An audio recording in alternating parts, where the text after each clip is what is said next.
السلام علیکم ورحمۃ اللہ وبرکاتہ۔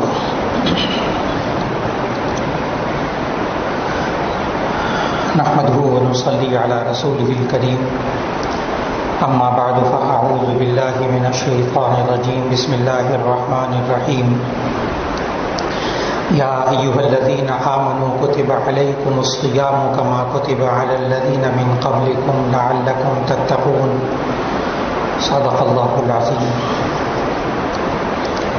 اللہ رب العزت نے ہم سب کو رمضان المبارک کے یہ بابرکت لمحات عطا فرمائے، اس پر اللہ رب العزت کا شکر ادا کرنا چاہیے۔ خاص طور پر ہم لوگ جن حالات میں گزر رہے ہیں، بہت سے احباب جو گزشتہ رمضان میں یہاں موجود تھے، ہمارے عزیز و اقارب میں، احباب میں، آج وہ ہمارے درمیان موجود نہیں ہیں۔ اللہ تعالیٰ ان کی مغفرت فرمائے، ان کے درجات بلند فرمائے، اور ہمیں اللہ نے جو زندگی کی صحت کے ساتھ یہ لمحات اور یہ دن عطا فرمائے ہیں، اللہ تعالیٰ اس کا شکر ادا کرنے کی توفیق عطا فرمائے، اور آئندہ بھی اللہ تعالیٰ سب کی حفاظت فرمائے۔ اور اللہ رب العزت نے ہمیں یہ رمضان میں جو روزے رکھنے کی توفیق عطا فرمائی ہے، اس میں انسان حقیقتاً اپنے بدن سے بھی شکر ادا کر رہا ہے، اور عبادات کر کے بھی اللہ کا شکر ادا کر رہا ہے، گناہوں سے بچ کر بھی اللہ کا شکر ادا کر رہا ہے۔ اور یہ اللہ نے روزے کا مقصد بھی یہی بتایا ہے۔ سورۃ البقرہ کے ان آیات میں اللہ تعالیٰ نے روزے کا فلسفہ 3 چیزیں بتائی ہیں کہ روزے کا مقصد، وہ 3 مقاصد ہیں جو اللہ نے خود بتائے۔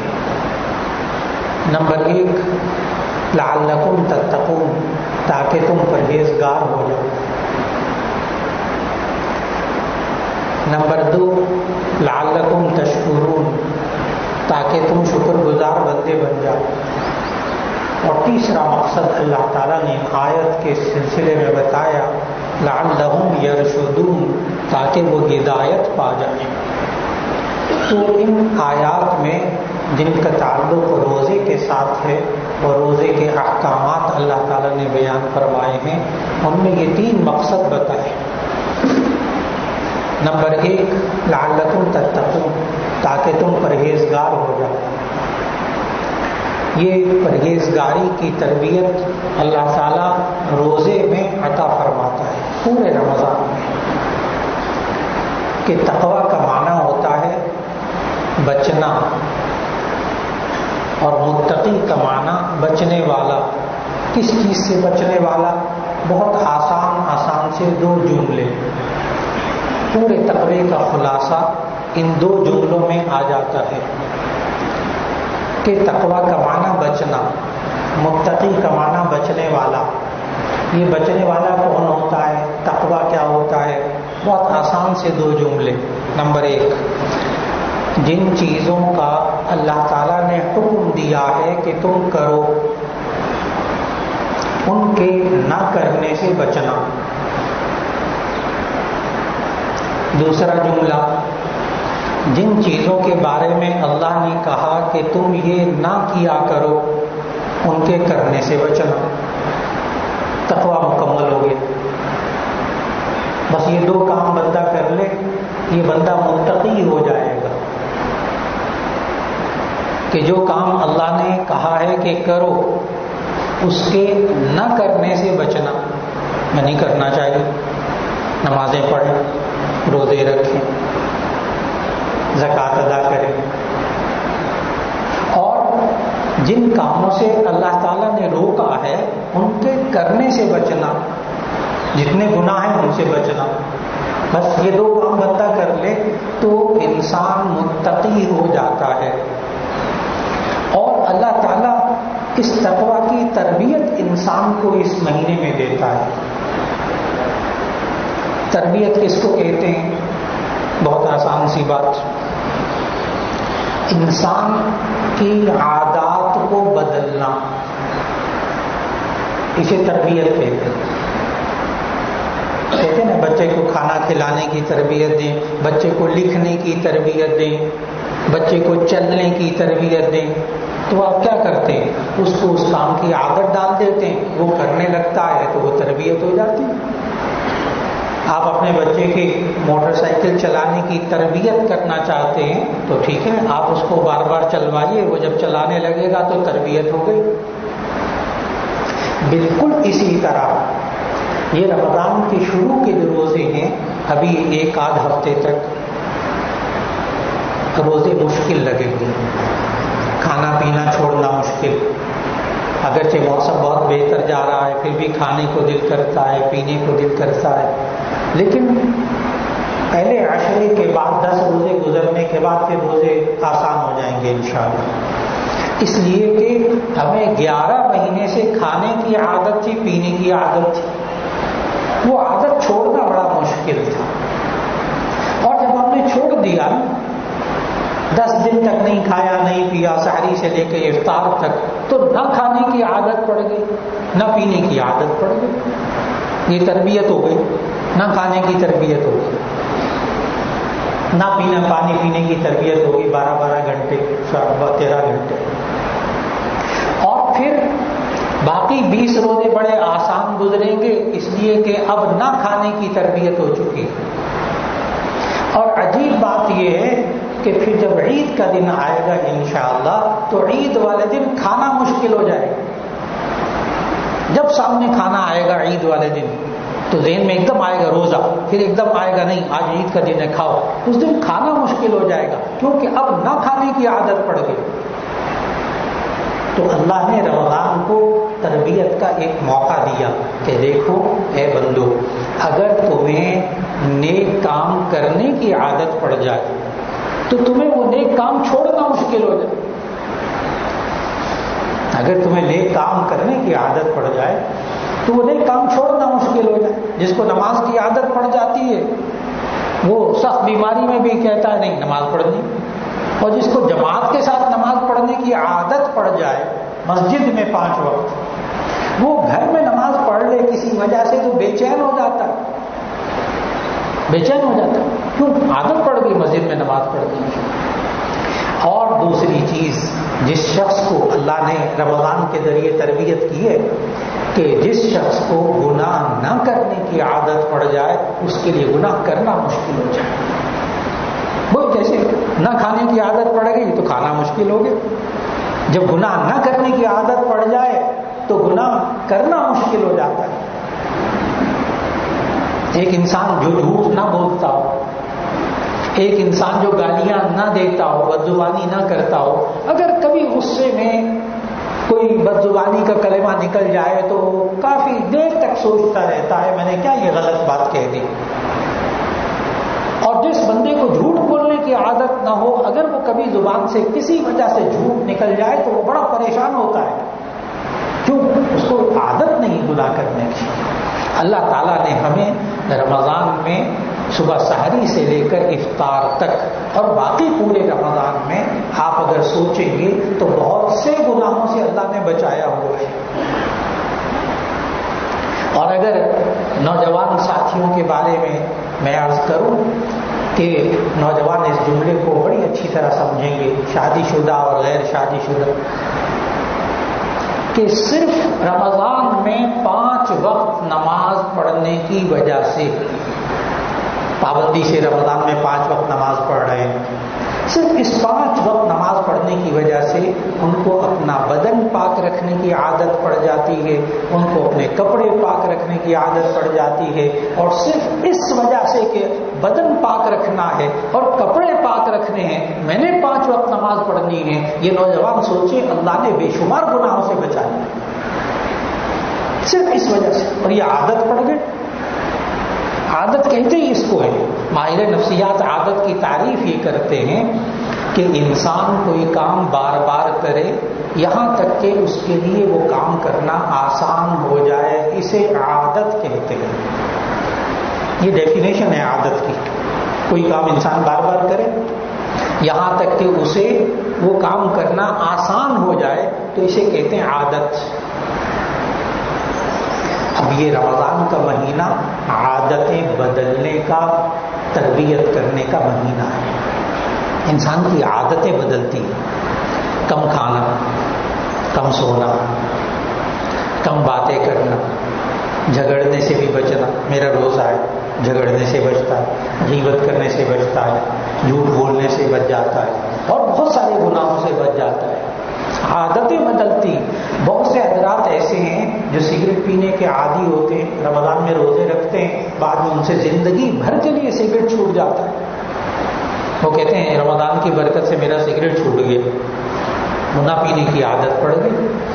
بالکل اسی طرح اگر انسان یہ سوچے، بس اوقات انسان سوچتا ہے کہ گناہوں کے بغیر تو زندگی بے مزہ سی ہو جاتی ہے، بڑا مشکل ہے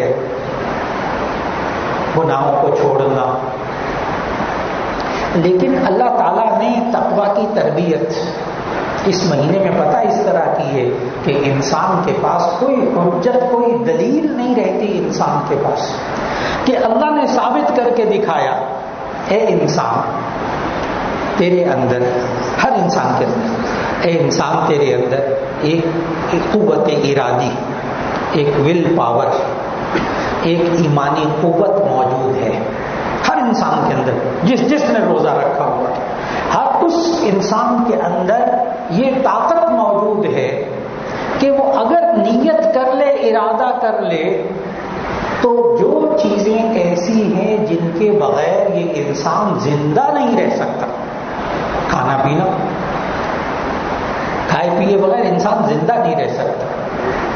تو جن چیزوں کو انسان چھوڑے، وہ چیزیں کہ جو انسان کے لیے زندہ رہنے کے لیے ضروری ہیں، تو اے انسان اگر تو اپنی قوت ارادی، اپنی نیت، اپنے ارادے، اپنی ایمانی قوت سے جن چیزوں کے بغیر انسان زندہ نہیں رہ سکتا ان کو تو چھوڑ سکتا ہے ایک مہینہ، تو گناہوں کے بغیر تو زندہ رہ سکتا ہے.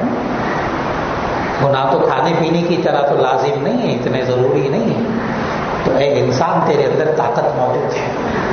تجھے کسی نہ فوج کی ضرورت ہے، نہ سپاہیوں کی ضرورت ہے، نہ پولیس کی ضرورت ہے، کسی چیز کی، نہ چوکیدار کی ضرورت ہے. تیرے اندر خود ایک ایمانی قوت موجود ہے. اور معاشرے کا وہ انسان جو سوچتا ہو کہ میں کیا کروں، بس میرے سے گناہ ہو جاتے ہیں، ایسا انسان جب روزہ رکھ لیتا ہے، معاشرے کا وہ انسان جس نے روزہ رکھا ہوا ہے، اس کو سخت گرمی کا موسم ہو، اس کو بند کمرے میں تنہائی میں اس کو موقع فراہم کریں، کھانے پینے کی چیزیں اس کی اپروچ میں ہوں، کہ کوئی دیکھ بھی نہ رہا ہو، بند کمرے میں اس کو موقع دیں. یہ باہر نکلے گا، اس سے پوچھے کہ تم نے اندر کھایا پیا کیوں نہیں، تو وہ یہ کہتا ہے میں نے روزہ رکھا ہوا، میں نے روزہ رکھا ہوا. یعنی اللہ سے یہ وعدہ کیا ہے. روزہ کسے کہتے ہیں؟ اے اللہ میں صبح سے لے کے شام تک کھاؤں گا نہیں، پیوں گا نہیں، بس اتنی سی بات ہے. میں نے پھر کہا، اور کوئی طاقت نہیں اس کو روکنے والی، صرف ایک انسان کا نفس، انسان کا ارادہ، انسان کی قوت ارادی، وہ انسان کو بند کمرے میں حلال کھانے سے، حلال پینے سے، بھوک اور پیاس کے وقت میں روک رہی ہے. اے انسان یہی چیز باقی 11 مہینے میں تجھے حرام سے روک سکتی ہے.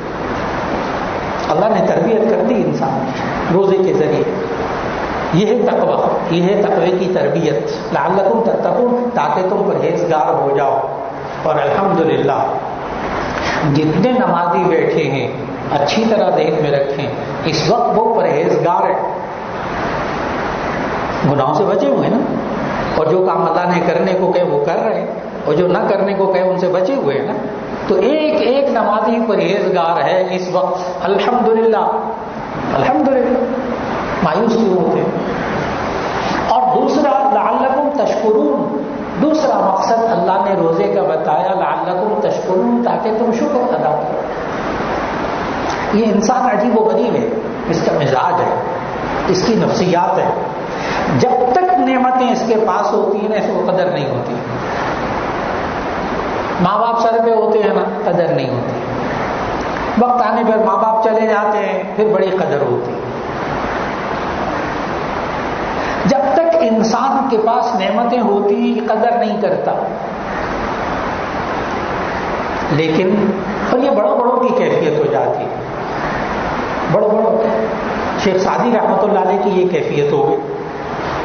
ایک دفعہ ان کے پاس جوتے نہیں تھے. خود شیخ سعدی رحمہ اللہ نے گلستان میں اپنے واقعات میں لکھا کہ میں لوگوں کو اتنے یا اللہ میں لوگوں کو اتنی اچھی اچھی باتیں بتاتا ہوں, اتنا تیرا نیک بندہ اخلاق سکھاتا ہوں, جوتا ہی نہیں ہے تیرے اس بندے کے پاس. شیخ سعدی خود کہتے ہیں کہ میں تھوڑا سا آگے گیا تو دیکھا کہ مسجد کے پاس ایک بندہ تھا, اس کے دونوں پاؤں نہیں تھے.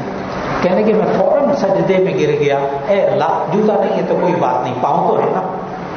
جب انسان کے اندر تھوڑا سا بھی احساس ہو جائے کہ مجھے اللہ نے کتنی نعمتیں دی ہیں, اس انسان کے اندر سے شکر نکلتا ہے. بالکل اسی طرح 11 مہینے کھانے پینے چیزیں انسان کھاتا رہتا ہے, شکر ادا نکلتا ہے کبھی کبھی.